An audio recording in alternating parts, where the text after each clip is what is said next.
It could be said, at the risk of sounding ridiculously obvious, that therapy is all about communication. Or alternatively, we could say that therapy is all about relationship, which is what Irvin Yalom says. And when he says that, he doesn't mean therapeutic, inverted commas, relationship, whatever the hell that is. He means authentic relationship, a relationship between human beings, two human beings who aren't pretending. So I'm not pretending to be the patient and you're not pretending to be the therapist. That's a genuine relationship. No relationships between acts that we're putting on are relationships. And there's no communication between acts that we are putting on or roles that we are playing.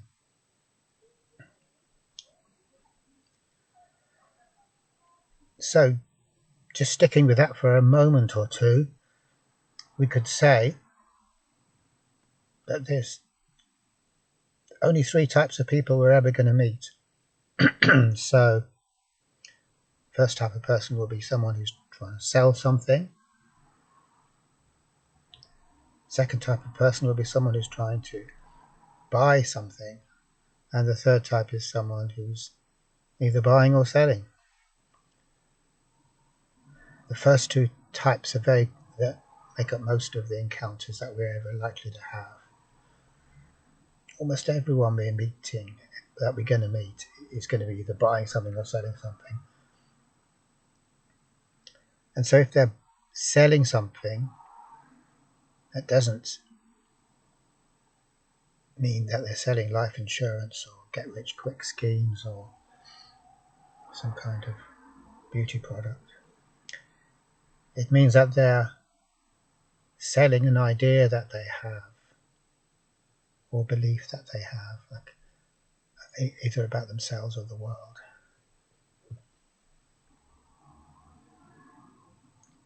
And so you could say that they're kind of super confident in that way. They know what it's all about and they want to tell you, which is great for you because then you can sit there and listen while they tell you what it's all about. If you happen to be someone who's buying, then that's a perfect arrangement, because what you're in that case, it's as if you're kind of insecure and you're in the market to latch on to some kind of security, some kind of belief. So you're a buyer. If you meet a seller, that's great. Two sellers, when they meet, they fight. If someone who's got something to sell meets someone who's got any sense, they'll get away from them, because that's not a fertile or creative interaction. It's just like a virus trying to infect you. There's nothing creative or fertile about a virus trying to infect you, even though it's part of life, I suppose.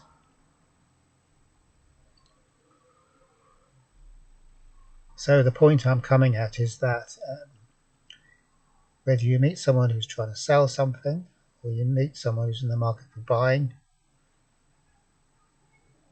there is no possibility of real communication, any communication. Communication is not a possibility, because there's an agenda, there's a really big agenda that outweighs everything else.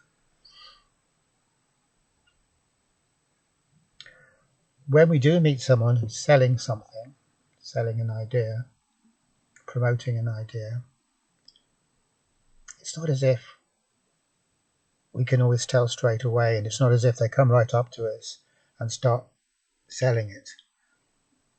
Because people are smart enough, most people are smart enough to know that that doesn't work at all. It really puts people off. So it's like if you're doing door-to-door selling God, or selling your particular religion. Generally, you will have learned that you have to chit-chat a bit. That gets you somewhere. You can't just knock on the door and start talking about God straight away, or Jesus Christ. You've got to hold off a bit. You've got to put a bit of chit-chat in. But even though there is this camouflage of chit-chat, it doesn't alter the fact that the only agenda this person has got is to sell you an idea. I'm using that as an example just because it's very obvious. And you see a couple of people in nice suits at your door and they've got a Bible under the arm. You kind of know what the story is, you know what the score is then. And that's not so sinister because it's up front. But what I'm saying is that everyone is trying to sell something. Now it could be a world view, or philosophy, or belief, or it could be political. But even with someone who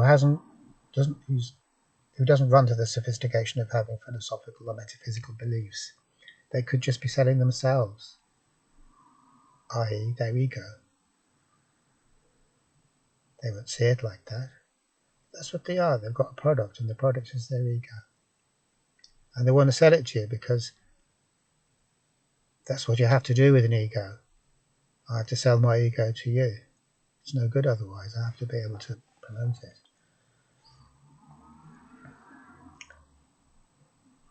It's exactly the same as a fundamentalist religion.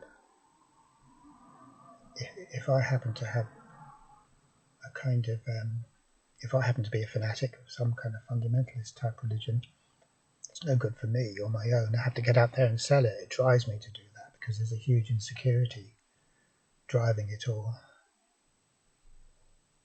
I can only believe in the idea when I'm able to make you believe in it too, which means I don't really believe in the idea, obviously enough. So we can see that whether I'm a buyer or a seller, I'm insecure. Obviously, if I'm in the market for something to latch onto, to believe in, I'm insecure. It's like a kind of a cult member or something like that. Be another extreme example. I remember going in a bookshop in the Nichiren Shoshu temple, or outside the temple in Richmond Park, and there's all these English devotees there, and kind of to me it's like it's written on their foreheads. They're buyers. They want something from outside of them to totally believe in, uncritically believe in. Then they're happy. Only they're not really happy. They've applied a temporary band-aid to the insecurity. And it doesn't have to be a cult, it could be anything. Cults are a bit out there, a bit extreme. They do the job, but generally you might go for anything. It might be a political party, you might become a member of the Young Conservatives, or some far-right group, anything at all that gives you something to believe in. So the third person isn't somebody who isn't insecure. The third type of person is someone who's insecure, and we're all insecure, but they're not trying to put an ointment on it. They're not looking for a band-aid. They're happy enough to be insecure, in as much as that's the human condition. We're insecure, and that's what it's like to be a human being in the world, is to be insecure. And so that's a basis for communication, honestly relating to people, instead of dishonestly relating, which is what we do if we're selling an idea or wanting to buy an idea. That's totally dishonest. I don't mean that in a moral way. It just doesn't work. It just doesn't work, that's all. There's no relationship. There's no communication possible. So the third type of person, there is the possibility of real, genuine communication.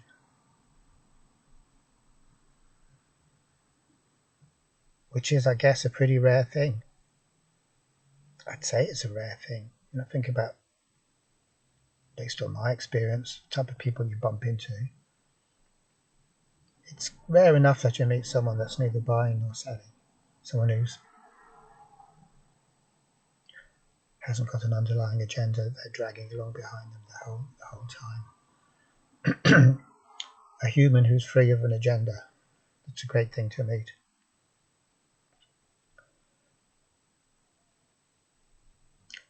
So the reason this relates to therapy is in as much as most therapists have something to sell, which is their ideas about what therapy is and how you do it. A lot of therapy does come from an intellectual place, which is to say it comes from ideas and theories and models. Models are great. It's good to have a model. Something impressive about a model, and yet at the same time there's something very stupid about having a model as well. Because what the hell's a model? It's not anything really, it's just a block to communication. So it's only natural that if you are studying to be some kind of mental health therapist and it's an idea-based thing, i.e. you're given models, that when you get turned out into the real world to do your thing, you've got to be really keen to want to use your models. And that's really understandable. I mean, you really couldn't blame anyone for that. Of course they do. It's like someone who's been learning to fly a plane and they want to get up in that plane and fly it. Enough theory. They want to be up there in the air. So you can't blame people for being like that, but at the same time, we can't turn a blind eye to the fact that they are in the business of selling something, which is not at all the same as being in the business of communicating, because there's no communication there. You're like a machine, and you're kind of doing your thing. You're processing like the machine is supposed to process. Now, when we start out as therapists, as everyone always says, you do need some guidelines. You do need something, and that's fine. You have to start somewhere, and so you start off that way, and you stop taking your theories and models so seriously as you go on, which would be the natural progression. It doesn't always happen like that, though, because theories and models and technical language, which implies that we know what we're talking about, which is a hoax or a bluff, are very, very highly valued within the healthcare system. And it's very much a case of the emperor's new clothes. Kind of maybe most of us know it, but no one's going to be the one to say it because you will get laughed out of town. So the facade stays there, the professional attitude, the way we have of going around looking as if we actually know what we're doing, which is a great look. I'm not very good at it, I suppose, really. It's maybe why I'm so resentful of people who are, look in the mirror and try and look as if I know what I'm doing. It just doesn't seem to work. But anyway, never mind that. So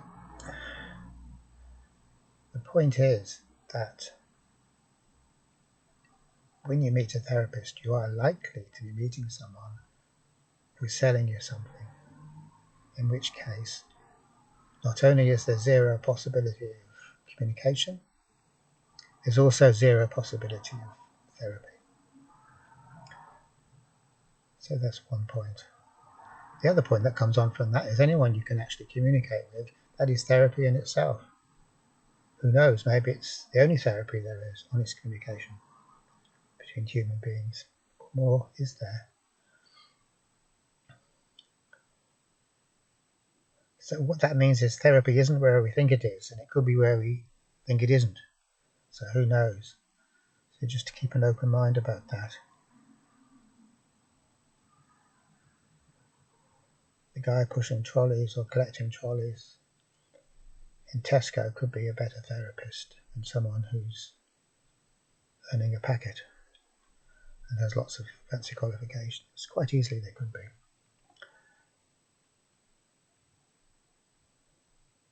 So all of that's a little bit of an aside, and coming back on track again to what I was talking about, there is a kind of a hint of a kind of relevance here, because I was talking about having models and theories that involve, as a number of therapies do now, such as acceptance and commitment therapy, that involve notions of acceptance.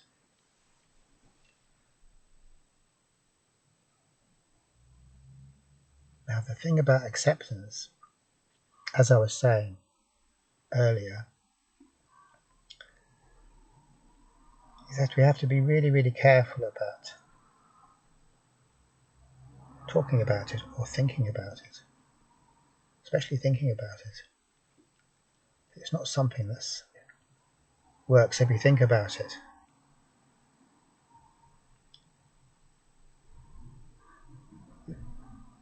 Letting go is fine. I think Alan Watts says something like this. Letting go is great.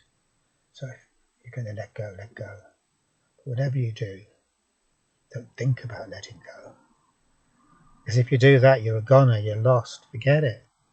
As soon as you start thinking about letting go, it's not going to happen. You just know it's not going to happen. How many of us can relate to that situation, thinking about letting go? You can spend your whole life doing that. Same with acceptance. The very thought process, every thought process starts from non-acceptance.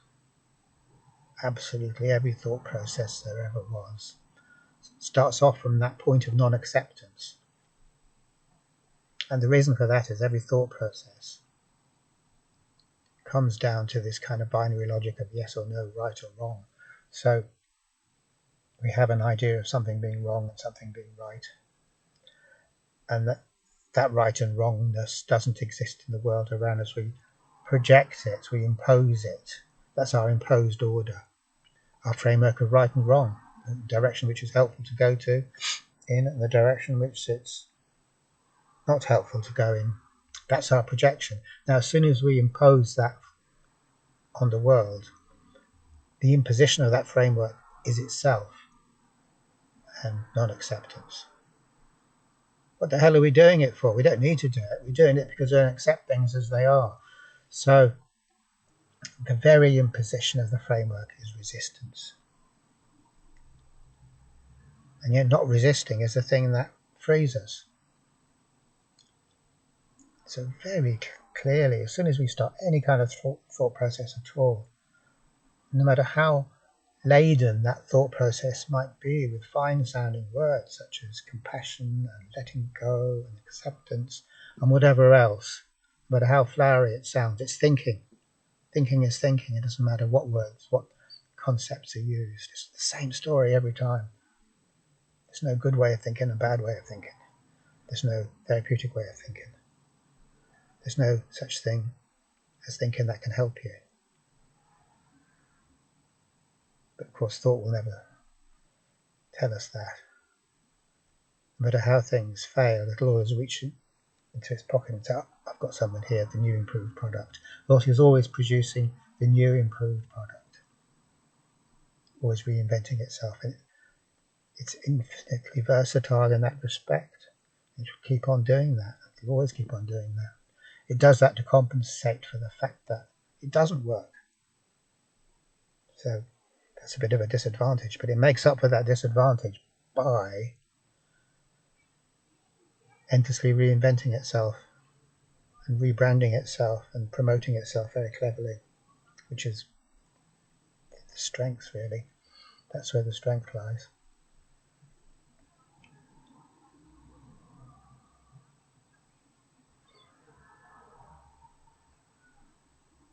So talking about acceptance is not a good thing.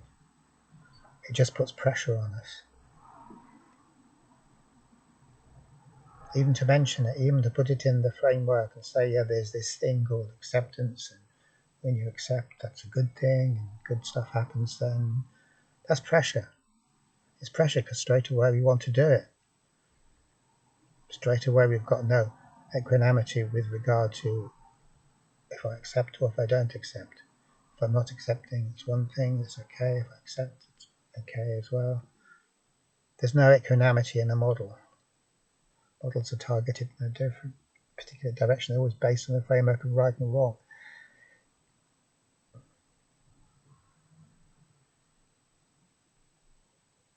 And yet if we don't spend 3 or 4 years teaching models to students, what will we do?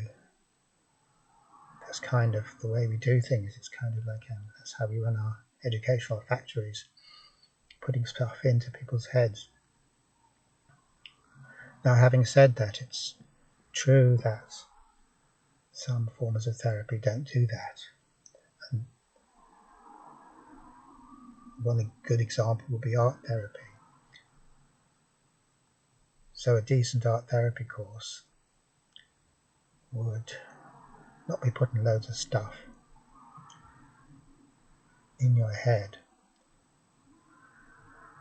but rather than that, it would be getting you to look at your assumptions and then having looked at them to ditch them, because that's what happens every time. Every time you look at an assumption, you're going to ditch it because it's crap. So in that case, you'll get to a stage when you're actually open-minded and your head isn't full of theories and stuff, and you can actually communicate with people. And art therapy definitely does that, because the whole process of art is to let things come by themselves. Not that I would claim to be an expert on art, but the process of letting things come by themselves, not according to any framework or I might have about them. So whatever happens, happens. I'm not imposing my ideas on the world. I'm cultivating an open space wherein things can happen. And that can that idea of holding a space is common to a lot of type of therapeutic modalities. But they're the ones that don't come from the mind, they're the non-rational ones. And they tend to be valued very little by our culture because we're just not impressed by that stuff.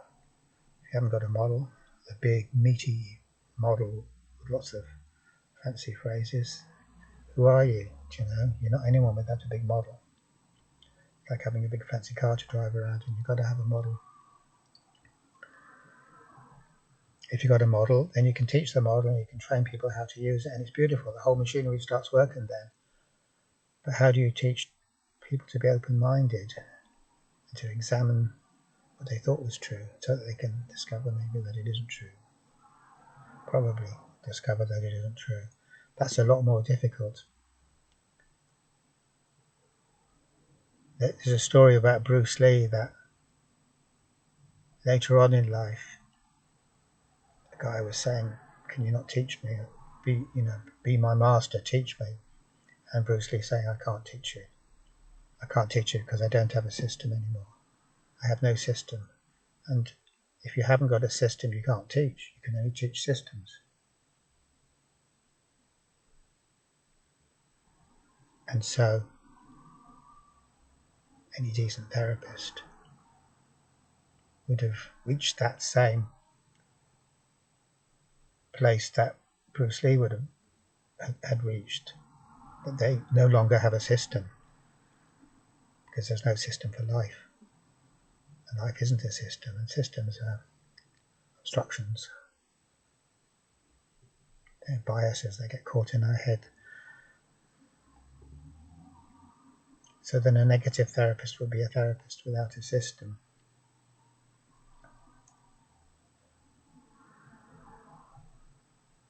But the problem with that is that how on earth do you go about producing people like that?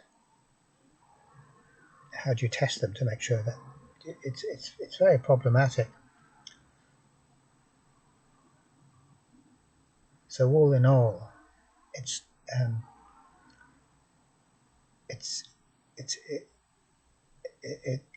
to be a difficult paradigm shift to get across to people, or to get across to the establishment. Very nearly impossible at this point in time, I'd say.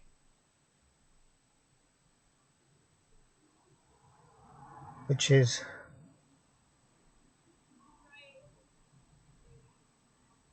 kind of poignant, really, because mental ill health or mental suffering is escalating, and our modern way of life seems to be producing more and more of it. And yet we're not tackling the issue at all. We're not tackling the root cause of the issue at all, which is our fundamental lack of autonomy. Okay, thanks for watching.